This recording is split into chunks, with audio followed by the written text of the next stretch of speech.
Okay, good afternoon. Welcome to the Thurston County Board of County Commissioners meeting for Tuesday, February 4th, 2025. It's 2:04 p.m. Actually, 2:02 p.m. My name is Ty Mentor, Chair of the Board. To my right, Vice Chair Commissioner Wayne Fournier, Commissioner Carolina Mejia. To my left, Commissioner Rachel Grant, Commissioner Emily Klaus, County Manager Leonard Hernandez, and Assistant County Managers Josh Cummings and Jennifer Walker. We are calling the meeting to order and beginning with the Pledge of Allegiance, which I will lead. If you will join me. Here we go. I pledge allegiance to the flag of the United States of America and to the republic for which it stands, one nation, under God, indivisible, with liberty and justice for all. Next up is land acknowledgement. We would also like to start today with a land acknowledgement. We would like to acknowledge and thank the indigenous Salish peoples whose elders and ancestors have lived on and cared for the land and waterways of this county since time immemorial and who still inhabit the area today. Specifically, the Squaxin Island, Nisqually, and Chehalis people, our sovereign tribal partners. Truth and acknowledgement are critical to building mutual respect and connection across all barriers of heritage and difference. The purpose of this acknowledgement is to disrupt ongoing erasure of injustices done and to remember history as a stepping stone towards healing. Okay, thanks, sir. Next, we have proposed agenda. Is there a motion to approve the proposed agenda? There's been a couple of additions as discussed this morning in the consent items for committee appointments, but other than that, I think everything was reviewed this morning. So I move to approve the agenda as presented and discussed in our agenda setting meeting this morning. Second. Motion second to approve the proposed agenda. Any discussion on that motion? Hearing none, I'll call for the vote. All in favor, say aye. Aye. Any opposed? Motion carries. Agenda is approved. Next, we have public comment. Thurston County welcomes comment from the public. There are guidelines governing such comments to ensure they are appropriate. When introduced, when called, please introduce yourself, including area of the county in which you reside. Address the board, not audience or staff. Please silence your cell phones. The board does not directly respond to public comment. On an as-needed basis, the county manager may follow up with specific items. Speakers are limited to a total of 4 minutes to address the board and may not donate speaking time to other speakers. The board reserves the right to restrict a person's opportunity to address the meeting for a good cause. No comments that are lewd, offensive, inflammatory, hateful, defamatory, or discriminatory in nature. Please be respectful. No outbursts of any kind or comments that are commercial in nature, such as promotion of a for-profit business. Remarks about pending land use permits or similar matters that could come before the board on appeal are not permitted. And finally, all written material provided to the county may be considered a public record, subject to public release under the Public Records Act, Chapter 4256 of the Revised Code of Washington. So first up, for public comment, we'll go with the folks in the room. Brett Trowbridge with John O'Callahan on deck. Hello, everybody.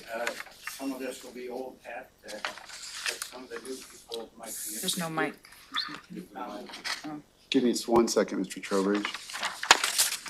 Folks online wouldn't be able to hear you without the mic.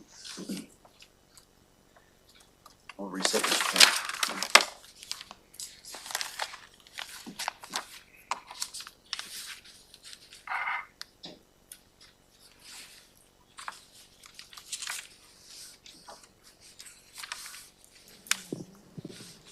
Check.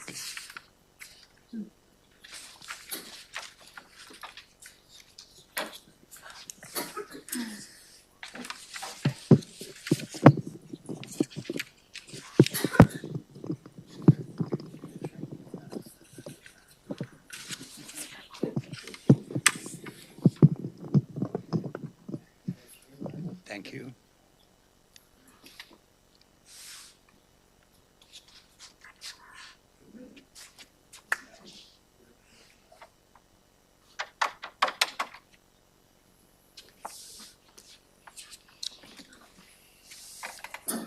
Is it a 2-minute limit now? No. We're going to improvise and we'll do 2 minutes twice.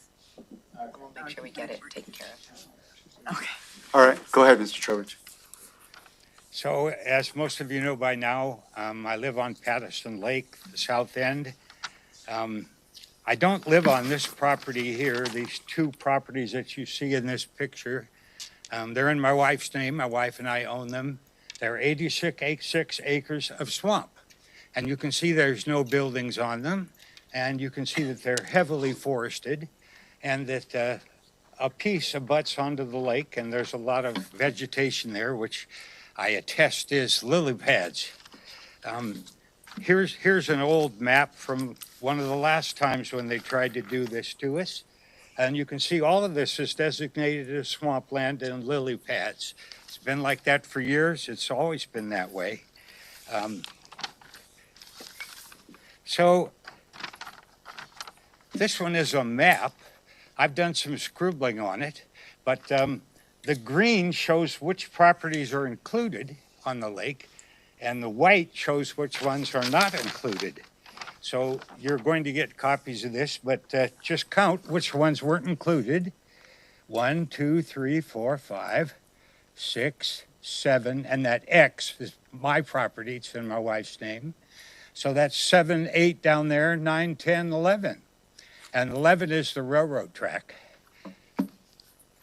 So remember that I've been asserting, and you people have not really been denying, that the bottom of the lake belongs to the contiguous property owners and not to the state of Washington. So, and I provided case of that. Anybody hasn't seen that case, I'll provide it. I think I provided it to everybody. So my wife and I own 5 properties here and 1 property there, and under my theory, those V's are what we own out to the hypothetical or middle of the lake. So, and that kind of makes sense because on our lake, we should be able to choose what our backyards are like since we own the property. And you don't. The state of Washington does not own it. So here's a document that was signed by Commissioners Mejia, Menser, and Edwards, August 16th, 2022. So it says, Public Works maintains a staff that serve as technical experts regarding lake management activities. These staff receive professional training and development and are responsible for adhering to county policies and procedures and manage all lake programs to achieve alignment with best practices and greater county initiatives and guiding principles. So I'd like to point out that none of that is currently true. Public Works is out of it. It also says on the back, the proposed boundaries of the district are all properties fronting on or having community access to Patterson Lake.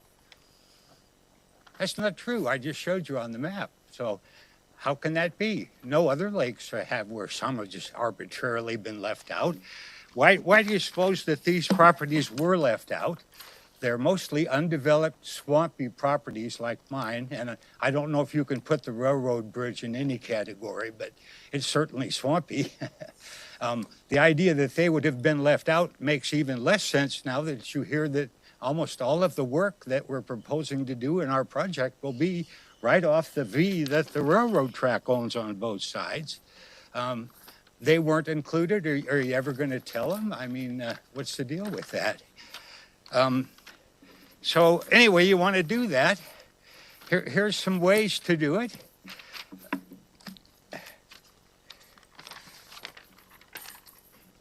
In the last meeting of our Lake Steering Committee, there was no talk of harvesting or ground cheating. All the talk was about Endathal and Imazapur. So in this document is another one of your county documents developed by your environmental health department. And they have either passed, failed, or conditional ratings. You got to wrap up, Mr. Trowbridge. Huh? You have to wrap up. Your 4 minutes is up. So both Endathal and Imaprazir are in the conditional. So, and this is for spraying weeds on highways, you know, back in the remote parts of the county. It's for any use, anywhere in the county. So don't you think there should be somewhat of a different weight given when it's the water supply? This is conditional. And if you look at these little charts, it says there's a potential is moderate and hazardous. So and it doesn't make much sense to me. So here's an article You're gonna have to from a wra- recent you're gonna have to Olympian wrap up. about, I'm gonna have to how cut you, many I'm gonna have to stop you, contaminants Mr. there are in the Trowbridge. water. So what I want is, let's just do harvesting and ground seeding. Let's not use any herbicides in the McAllister Spring District, our drinking water. Thank you. Mr. Callahan with Mr. Pettit on deck. Good afternoon, everybody. Thanks for allowing me to be here. My name is John O'Callahan. I'm City Council for the great city of Tenino, but I'm here today to speak as the chair of the subcommittee to TRPC for the UGA committee. A couple of weeks ago, you had testimony from around 60 people about the land swap issue. Most of those people, while I was sitting back here, were talking about a particular project, not the land swap itself.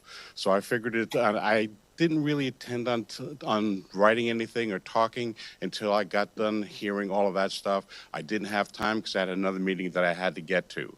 So I'm here today. Hopefully it's not too late. This land swap issue is the first time since I've held office that the state has said, you have to do this, and finally gave us a tool that we can use to possibly do what the state is expecting us to do. For example, we're all going through our land use issues right now, every community throughout the state. And one of the things for Tenino is that we're supposed to have over 500 new homes. If you guys know Tenino's borders, you're going, okay, where are you going to put it? Because we don't want to go up. That's where the land swap issue comes in. Like I said, we've never had a tool that would help us do what the state says to do. And in this case for Tenino, and I'm sure with every other jurisdiction, they've got housing requirements that they're supposed to meet as well. What the land swap does, and I am speaking in favor of this wholeheartedly, because if you've got a piece of property in your UGA that can't be used for anything because of all kinds of environmental stuff, and you have another piece that's contingent but someplace else, we're able to take that piece that can be used for the things that the state says we need to do and just swap the lands as long as it's contingent. It doesn't replace anything from the UGA. It doesn't say instead of you do this. It's just another tool that we have finally that the state is allowing us to try to meet some of the things that they're requiring us to do. So again, I am in favor of this move. And as chair of the subcommittee for the UGA through Thurston Regional Planning Council, and when we met, we were there for, 2 hours, Mr. Menser, and we finally came to the conclusion unanimously that this should be moved forward. Thank you for your time. Okay, Mr. Pettit with Sharon Kuntz on deck. Good afternoon, Commissioners. My name is John Pettit. I live off Rich Road, Deschutes River Ranch. Well, it's an early meeting in the year, so we're going to talk about something important like public comment. I had mentioned there was a meeting that wasn't here. It was up at the Capitol. I mentioned something to Commissioner Mejia. But one of the things that's occurring here is that you might want to start reading the RCWs again regarding open public meetings. This particular one, here's RCW 4230-240, public comments. Except in emergency situation, the governing body of a public agency shall provide opportunity at or before every regular meeting at which final action is taken for public comment. Now, the county decided every single one of your meetings is a regular meeting, and that's per county code, in case you didn't know, and that's under County Code 2.02.020, and it identifies that every meeting's a regular meeting. Well, a final action. And what this means is an action when you happen to all be together in a room, you're listening to somebody talk. A final action means, and this is RCW 4230.020, a final action means a collective position or negative decision or an actual vote by the majority of the members of a governing body when sitting as a body or entity upon a motion, proposal, resolution, order, or ordinance. So like this morning, if you guys made a vote, by rights, the public had an opportunity, or should have had an opportunity, to be making public comment. That's the law. Now, I'll be giving some of this over here to you a little later so you get a chance to make sure you can review the actual documents. But just to let you know what the impact is of not following the law, violations.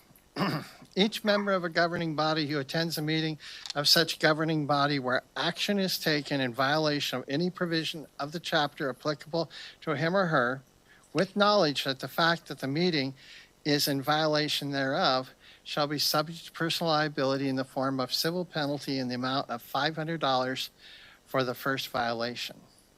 All following violations are $1,000 plus upon the order of a court.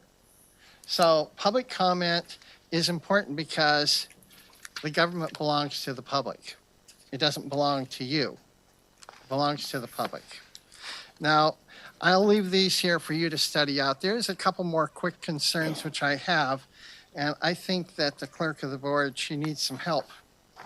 Because just to let you know, the last time an ordinance was actually put online was for an ordinance that was dated in October 15.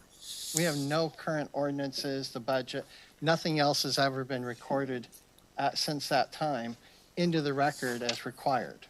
So we need to get those up to date.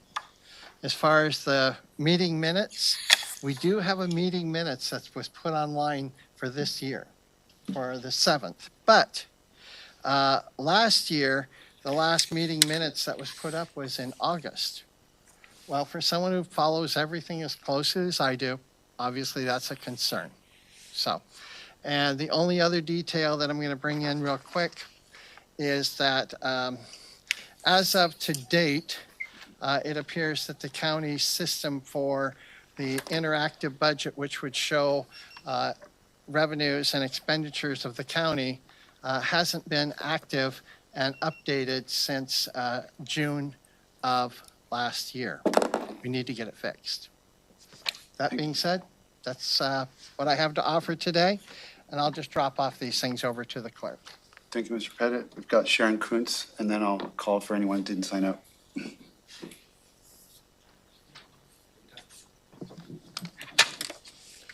Can't see the clock, so the light's in it. I'll give it my best shot here, folks. Can you hear me okay? Yeah. Okay. Sharon Kuntz, live in South County. The Port of Olympia recently released its new master plan for the airport. I'll call it the MPU because it's a master plan update. That's how I'll refer to it. And it's not possible to cover in 4 minutes or 10 minutes or whatever, but I'm just going to give it my best shot and give you some information later. For anybody listening at home or anybody wants to know more, we have a website now, stopolyairportgrowth.org, and there'll be more information on there, and people can also write comments. For a few things you need to know is that this master plan is really much more troubling and awful than we'd anticipated. And after a few projects in the MPU are completed at the Olympia Airport, it could handle 630 operations a day. That's 315 landings and 315 takeoffs a day. If you talk to some of the commissioners and some of the staff, they say, oh, no, we're just going to go for maybe 10, 20 more planes a day. But on their own website, it talks about how they can do 50 more real soon. So kind of hard to get our stories straight.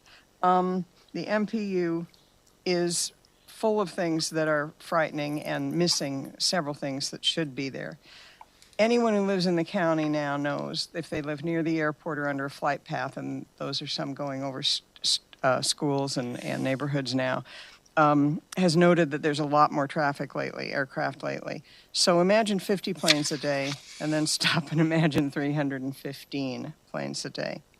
They've got a plan to accommodate passenger and cargo services to offload to Olympia some of the projected future South SeaTac growth. The update includes a lot more aircraft hangars. Some of you probably know a lot about habitat and endangered species around the prairies in town, and that's what's there, and they would build over that, and that would destroy those. They want a new passenger terminal that has a parking area for 600 cars. Is that kind of a clue that maybe their plans are bigger than we thought? They also have 6 gates for airplanes. That's kind of a big change, too. And a commercial aircraft de-icing area, another environmental hazard. I'll get to some others when we get there, because that stuff drips off of planes and it's poison. Large helipad there because we need more helicopter traffic. They admit there'll be more of that, and that's, of course, the quietest, not. What's not in the update is a discussion of Milishevania State Park and areas, farmlands to the South County, all of which would be impacted as they tend to get enhanced navigational aids so that aircraft can approach from the south using instrument approach and come in with a very low approach over those farms and the park and so on. It also ignores the serious public health risks that have been positively associated with aircraft emissions and noise. No regulations to limit extremely loud aircraft, such as helicopters, and this is sort of stunning. No restrictions on night flights over residential areas. The inevitable decline in residential property values that come with being designated as a flyover zone are not mentioned either. And there's no discussion about expanded wildlife hazards, which will end up killing thousands of birds as they try to avoid those hazard zones. So they preemptively kill birds and other wildlife. There's no discussion in the MPU about impacts of increased fossil fuel burning aircraft flights over Thurston County and the effect on our local and county mitigation, climate mitigation plans. No discussions of any transportation alternatives such as rail, which would be more sustainable. Your attention is needed, and it's needed now, because even the FAA says that a thorough environmental study should be done in advance of the MPU if there are concerns in the community. There are concerns, and we pointed them out years ago, and they've been ignored. And the port didn't even do a SEPA checklist before putting this out, and now they're sort of on hold as they quickly hasten to do it, since we pointed that out to them, and they, oh yeah, we did say we'd do that. Sorry about that. So we have a lot of information for you, as you can tell. I can't read the clock. Where am I? Am I out? We're at time, yeah. Okay, so I'll quit now. I did leave you some handouts with even more, how can I say this, depressing information in my mind anyway. And I hope that you will, the comment deadline is February 12th, and that's really soon. Hopefully they'll expand it since they forgot to do the SEPA, and they should be doing any environmental impact statement. I hope you'll push them for that. That's it. Oh, yes? Can I ask some clarifying questions? Yes. Thank you. Oh, I said yes. Is that comment period that you're talking about, is it with the Port of Olympia or is it with the state? It's the Port of Olympia. Okay. And it's on their website, the AMP update. And if you want, I can stick around and answer questions after the meeting. I don't mind. Okay. Thank you, Ms. Kuntz. Anyone, Mr. Ballard?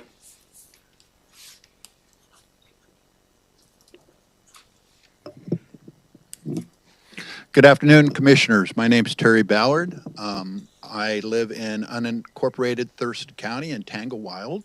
I'm also the Democratic PCO for Tanglewilde. I have a real problem with people violating laws, especially here and now. The Attorney General opinion in 1987, number 24, stated that the county seat was established in 1861 and has not changed. In 1977, the building was formed and built up there at the courthouse within the county seat. In 1964, this building, was annexed to was annexed to Olympia in 1964. It's not within the county seat. There was a Thurston County versus Olympia over movement of the court versus Olympia and City Tumwater in 2004 to move the courthouse over to Tumwater. You guys lost. There was Attorney General opinion about the movement of the courthouse in 2008. It says within the county seat, established in 1861. Also, there was also you're violating the Constitution of Washington State, Article 6, Section 2. Okay, it states that if you move the county seat, not within the county's area of the seat, it has to be 2/3 the vote of the people. You failed to do that. Okay. Also, to move the courthouse, Supreme Court, in any direction, like an alternate or an annex, okay, it has to be approved by the Chief Justice of the Supreme Court of Washington. That's found in RCW 2.08.030. One thing further, okay, the clerk of Superior Court has to be at the county seat. No Superior Court here. Prosecuting Attorney's Office has to be at the county seat, the main office. Not here. And the county county sheriff, prosecuting attorney has to be at the county seat. This is not the county seat. All the other departments have to be at the county seat too. If this is the county seat, why aren't those three departments here? Okay, this is a major violation. Okay, and I'll give you this into the record. Now, homeless. Homeless is a problem. We had 864 homeless in 2024 on your PIT report. Since then, in 2024, we gained 212 people. I don't know, using my fingers and toes, I guess the count was over 1,000. We have right now, we have 55 non-compliant sexual predators, transients, level 2, level 1, level 3, 55 out of 106 that we can't locate. They're transients. And we have homeless people out there that may be transients. I just got rid of a homeless person who didn't even have a license on his camper. Why? How do you become a homeless person living in a camper, an RV, travel trailer, or any of those? How do you become homeless? I don't understand that. In the veteran community, in order to get veterans benefits, you have to be homeless and not in one of those that I just mentioned. This is really, this is getting really bad. Also, in the Veterans Fund, I want to take note, Washington Department of Veterans Affairs has to provide grants to develop and expand veteran service officers. Why did we pay for a person in the hub out of Washington Department of Veterans Affairs when they're supposed to provide us funding to get a service officer in there? And that was I was on the Veterans Legislative Coalition sponsoring and helping write bills for the state of Washington. That passed in April of 2023. That was Senate Bill 5358. You need to wrap up. It passed. So why are we taking that out of the Veterans Fund? I don't know. That's an abuse. Thank you. I'm not sure what's in everybody's Wheaties today, but you have 4 minutes to give public comment, and I'm going to try to enforce that, and I would ask your consideration to be respectful of that, because I don't want to have to police that, so help me not have to do that. Okay, so next up, we have anyone else in the room that has not had a chance to sign up? I see some folks online. I'm going to look at Sharon Yoakum. Ms. Yoakum, you have 4 minutes. I know you can't see, so I'll give you like a 20-second warning, something like that. Fine. Thank you, Commissioner. My name is Susan, not Cheryl. Sharon, I can't see your name. Oh, Sorry. Susan. Yep. Thanks, Susan. We've Sorry. had many conversations in the past. I'm sorry. I'm here again to talk about fireworks. I'm sorry I missed the docket cutoff this past November. I was dealing with personal issues and didn't make it. However, I'm here again, and I think one of the biggest issues, now my documents all made the docket 2 years ago, and I don't know when, some were put on hold and some were put on some other category. But the one about the fireworks discharge ban that has no enforcement, and that's code TC 6.68057. You guys declared fireworks a public safety issue, and this emergency ban on fireworks has no teeth, nothing. And I sent this to the clerk for everybody to get a copy. I don't know if you did or not, because Commissioner Menser, I contacted your secretary so we could have a interactive conversation. I never heard back. I sent you a direct email. I never heard back. So this fireworks ordinance certainly needs to be addressed. Actually, it's not an ordinance. It's based on an ordinance. All it says is that you want to ban the discharge of fireworks, consumer fireworks. Now, I've given you guys suggestions, and I would really like it if you would follow up. I'd be happy to talk with the county manager for follow-up.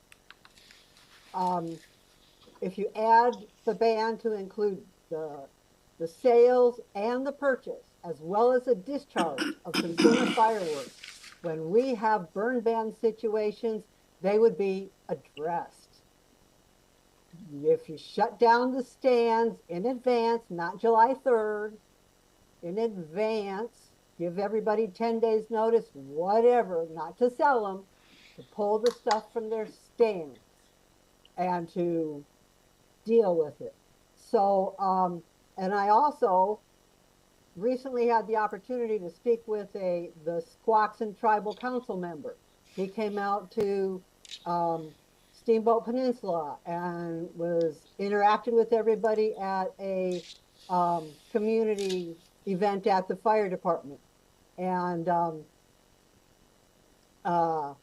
there are some methods. I know it's a sovereign nation, but there are some methods that they have used in the past to try to assist everybody in the fireworks situation that he admitted they had slacked off of recently, and I believe that he is going to start them up again. And it involves interacting with the tribal stands on a proactive basis. So, you know, not like in July 24th, the burn ban was issued July 5th. Big surprise. Not July 4th, not the 3rd. It was waited until the 5th. So I'm really asking you to review the fireworks documents that were submitted in the past and put on, they made the docket process. No action has been taken since that time. It's a public safety issue. Time is up, Ms. Holcomb. If you could finish up your comment. And it needs to be addressed. So I'm hoping the county manager can contact me for follow-up on this critical topic. Thank you. Thank you. Chair, the next person is Rhonda Larson Kramer. Hi, thank you. I'm Rhonda Larson Kramer. I live at 1814 East Side Street Southeast in Olympia, and I wanted to just respond to the statements of the chair of the UGM subcommittee that you heard regarding this new tool called the UGA swap. It's a misstatement of the law to say that it is to take unusable land out of the UGA to allow more housing. In fact, it's the opposite. As you know, urban growth areas are required by the Growth Management Act to contain open space and green belts. And that is the very reason that the UGA swap law states that you cannot do a swap if it would increase the development capacity of the UGA. And those two things are intricately linked. So if you want to build more housing, you're not going to be able to do it by taking out green space and unbuildable lands. That's just not allowed under the law. The way that is allowed to build more housing, if you're running out of units, is to expand the urban growth area. And urban growth areas are created, the size is created based upon the buildable lands report.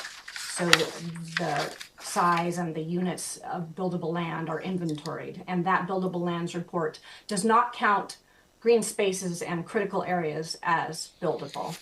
And so the size of the UGAs are based upon enough size to have units for growth. Currently, the Tumwater UGA has 9,000 more units than it needs to meet population growth for the next 20 years. So the Tumwater UGA is too large based on what the Buildable Lands Report says. And it's possible that the Tenino UGA is also. I haven't done any research in that, but I think that the message I want to give is we don't look to, hey, do we need more housing as whether to, go through with a UGA swap. We look to what does the Buildable Lands Report say?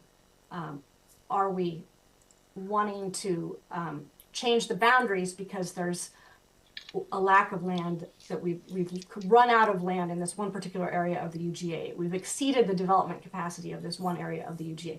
That's not what I heard him saying.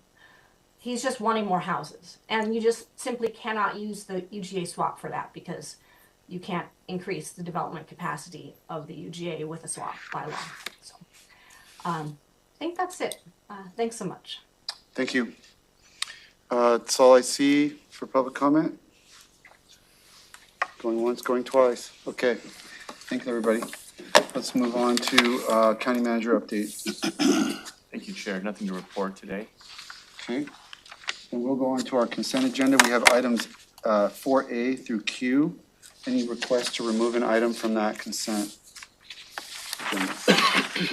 Hearing none, is there a motion? I move to approve the consent calendar, items 4A through 4Q.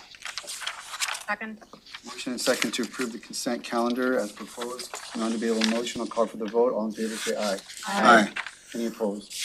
Motion carries. The items are all approved. Bringing us to Department Item 5A, Public Works, Contract Award for Johnson Point Road and Hawks Prairie Road Intersection Improvements Project. Brian Meyer, good afternoon. Good afternoon. Hi, I'm Brian Meyer, the Engineering Projects Manager for Public Works. Public Works is requesting approval from the Board of County Commissioners to award the construction contract for Johnson Point Road and Hawks Prairie Road Intersection Improvement Project. A total of 11 bids have been received for the construction of this project in response for a call for sealed bids. The low responsive bidder was Active Construction, Inc. of Tacoma, Washington, with a bid amount of $2,174,174. The project will construct a roundabout at the intersection of Johnson Point Road and Hawks Prairie Road. This roundabout will decrease traffic congestion and improve safety for drivers, pedestrians, and bicyclists. The total estimated construction cost is $2,700,000 and will be funded with a $2 million federal grant from the Safe Surface Transportation Block Grant Program. The remaining costs will come from the Transportation Impact Fee Program. Thank you for this time. I'll be happy to answer any questions. Questions for Brian? Nope. Okay, great. Ready for motion. I move to award the contract for Johnson Point Road and Hawks Prairie Road Intersection Improvements Project CP 61364 to Active Construction, Inc., Tacoma, Washington, in the amount of $2,174,174, and to authorize the Director of Public Works to execute the contract and any change orders for this project due to unforeseen conditions only, not for changes in scope, up to 10% of the contract, or $217,417, or an aggregate of $2,391,591. Second. Motion and second to approve the contract for Johnson Point Road project to Active Construction, Inc. Any discussion on the motion? Hearing none, I'll call for the vote. All in favor, say aye. Aye. Any opposed? Motion carries. Thank you. Thank you. Next up, Commissioner reports. Commissioner Klaus, do you want to start? Sure, I'll start. So I did a lot these last 2 weeks, so I'll try to get through this pretty quickly. So as far as external committees and boards, we had a regional housing council meeting on the 22nd. We sent a letter to our LD 22 reps regarding the Affordable Homes Act, asking them to support that. We also put together a subcommittee to plan the 2025 Regional Housing Council retreat, and that first subcommittee meeting is taking place this week. I wanted to give a shout out and thank you to our staff who worked with our partners at Interfaith Works during the Code Blue event, which occurred from the 18th to the 27th, and successfully provided 710 emergency beds with an average of 79 guests per night. So I just wanted to, again, thank staff and our partners who put that together to support that life-saving work. Another Code Blue is coming up. Let me get the dates. So Code Blue is declared this week, which starts today and goes until Friday. So there will be emergency beds at Sergio's, which is located at 3444 Martin Lee East, in case anyone would like to spread that information.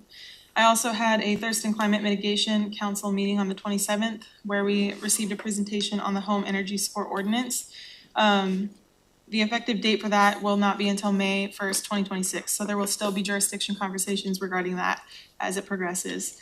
We also reviewed the TCMC work plan, and we were informed that the gap analysis report, which we were anticipating this year, will actually be pushed to next year.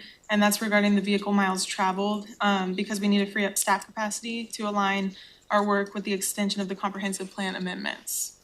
So that's an update. And then I wanted to say the Community Advisory Work Group has 3 vacancies. So if anyone's interested in applying for that, the CAW meets up to 12 times per year, and they provide their perspectives and feedback on the climate mitigation process to jurisdictions. So if anyone's interested in that work, we have 3 vacancies and we're looking for applications. Let's see. I also had 2 subcommittee meetings for the Board of Health. The Education and Outreach Subcommittee meeting happened on the 24th. The Data Subcommittee meeting met on the 28th. And both subcommittee groups are working really hard to develop robust outreach efforts and data-driven information so that we can strengthen and support the Board of Health's work. More detailed reports on the subcommittee work will be shared during the Board of Health meeting next week. So that was it for committee meetings. As far as events, I attended with my seatmates the Racial Equity Dinner with our Racial Equity Council members on the 23rd. I attended the Immigrant and Refugee Advocacy Day with Washington Immigration Solidarity Network on the 30th at the state capitol. I appreciate the City of Olympia for issuing a proclamation regarding Immigrant and Refugee Advocacy Day. I thought that was really powerful, and I wanted to thank our partners for issuing that proclamation. I also attended a tour of the community health organization Improving Care and Equity Building. So that acronym is CHOICE. I had a building tour with them on the 30th, and that was really informational. I know Commissioner Grant is coming, it has that coming up as well, so we'll both have that information. And that's a really, really excellent resource in Thurston County that's growing, so I'm excited about that. Over the weekend, I attended a Progressive Governance Academy with SAGE leaders and local progress. I learned a lot from elected officials all throughout Western Washington. One thing I thought was really interesting about that I wanted to bring back to the board was Tukwila actually does 5-minute public comments, and they try to create a lot of opportunity for community members to come to them and share feedback. I know we heard earlier from a constituent about increasing opportunities for public comment, and I really think that we should discuss opportunities to engage with the community more. So whether that's increasing our time, today we did 4 minutes, which was awesome. We usually do 3. So increasing any opportunities we can is something I'm interested in talking about. And then I had constituent meetings with the team from Built for Zero, and I met with the Community Advisory Work Group members in lieu of the board work session that was postponed last week. And that's all. Sure. Let's see. So since the last time we met, I've been attending many different things. And so the board's in meetings that I'm primary representative on, the Area Agency on Aging. I went to my very first meeting for them. It was a great introduction. I'm learning a lot and meeting with the executive director, I think next week, to really get onboarded on all the great things going on there.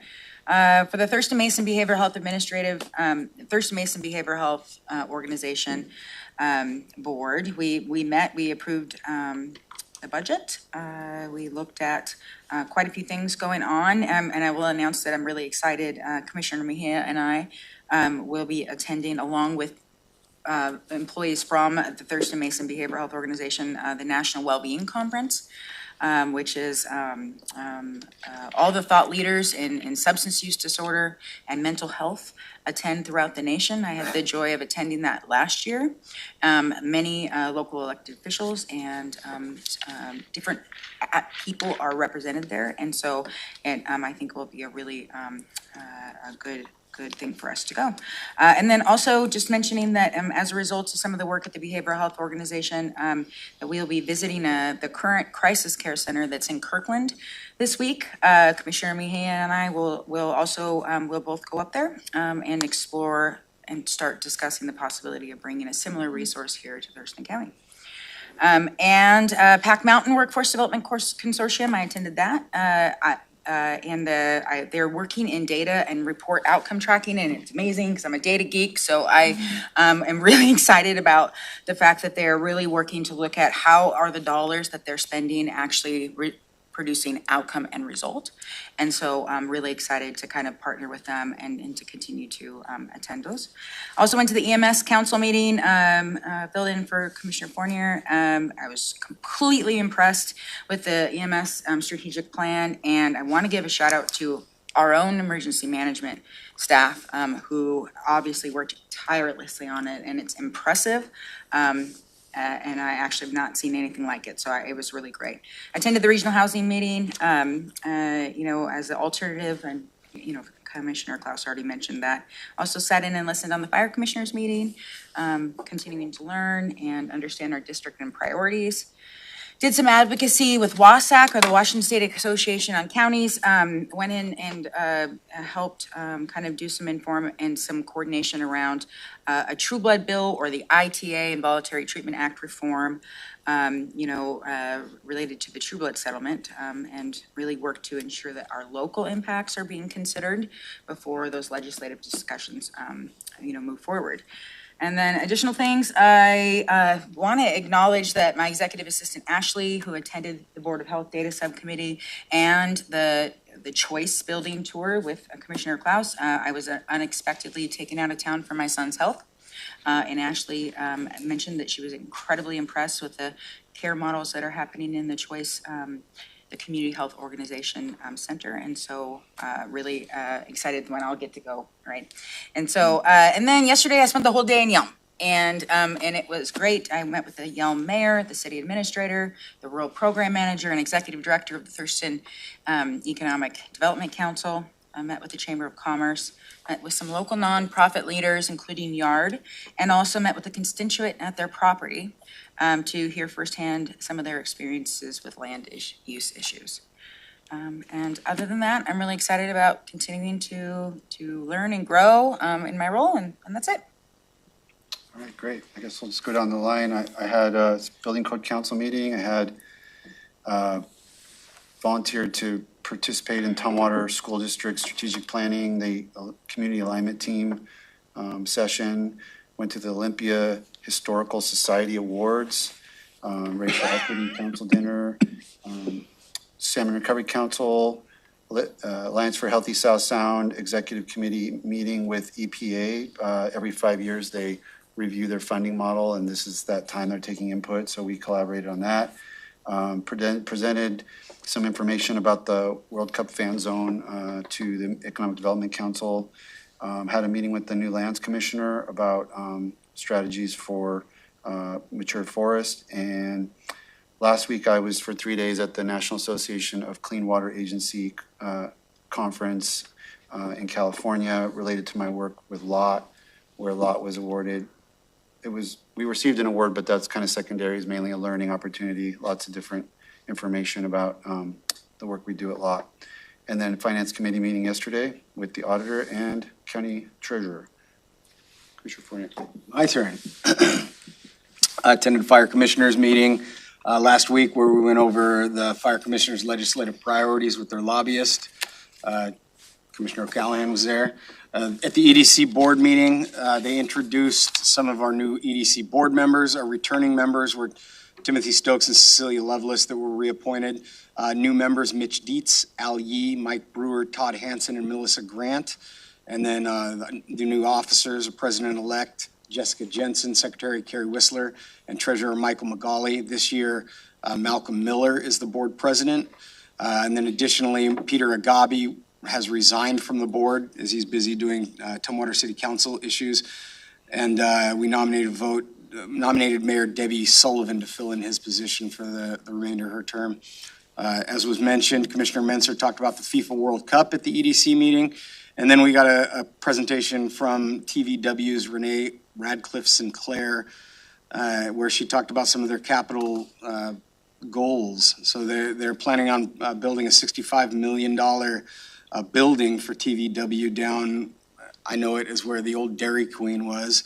It's where they're located now, and their goals are pretty ambitious, and it's pretty exciting.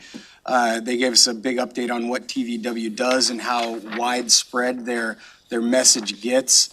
Something that I thought was interesting that I think I've shared with some folks is they're able to monitor all their viewer data, and at the onset of the pandemic, Washington was the first place to kind of announce the presence of the virus. And at that point, people from all over the world started watching TVW, and their ratings went through the roof. And they now are still very actively watched in places all over the world. They're showing a hot map, and like we're really big in Botswana and Abu Dhabi and all these places all over the map. They're watching things that Washington does, which I found intriguing.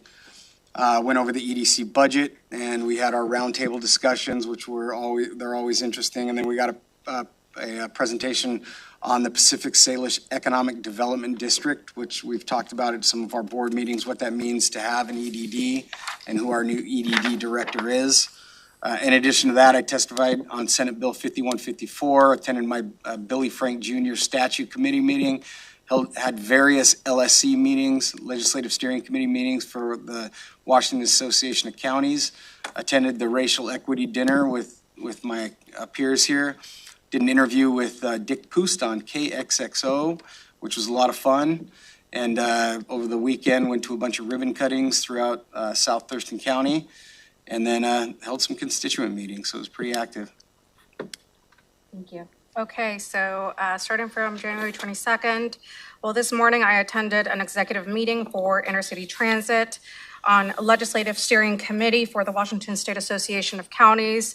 Attended their committee roundtable where we heard from Dave Upthegrove and the new director of DCYF, Tana Sen. And so it was just really great to hear kind of what their objectives are while he holds office and while she's leading the agency. Attended with Commissioner Fournier the Legislative Steering Committee meeting, and wanted to give the board a heads up that the retail delivery fee that I had discussed at a previous meeting got moved, and we are waiting for a bill number.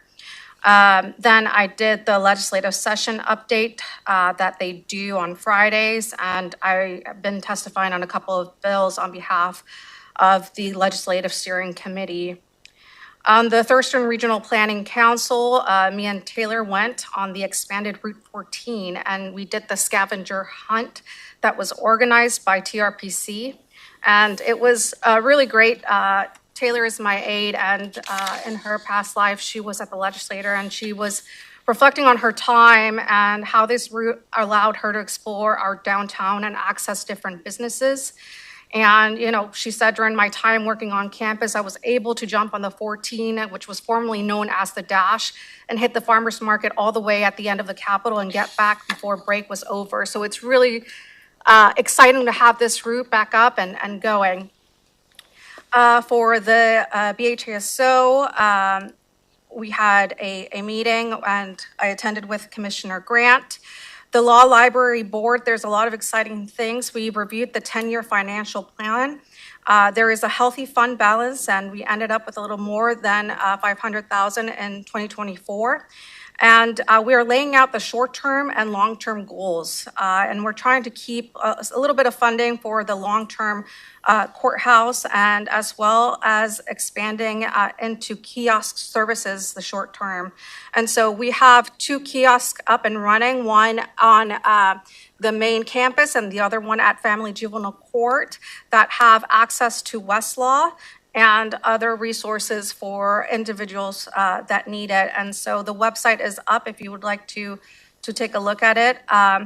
And we are also looking into a partnership with the library, and conversations with the library basically said they would be interested, but only if it was for all of their branches. And the concern that we have is just that a multitude of counties, if this would expand, the price would increase for us. So we will continue to seek avenues on seeking that partnership.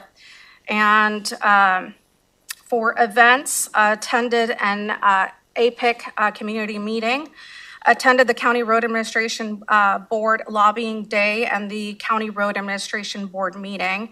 And we received great presentations from 2 counties. And then after the County Road Administration Board, I also attended Immigrant and Refugee Advocacy Day with my family. And it's an event that I've been attending since I moved really to Washington State. I got invited by one of our past employees, Tanya Moore, to the YWCA High Tea event that was honoring past recipients of Women of Achievement. Tanya earned this award while she was at the county for her work on the Color of Justice program back in 2019. It was a great program that was to inspire children of color or marginalized children to see themselves in the legal community. And it was a very well-attended event. It was very inspirational. So it was great to see also the other recipients and just be really inspired by them.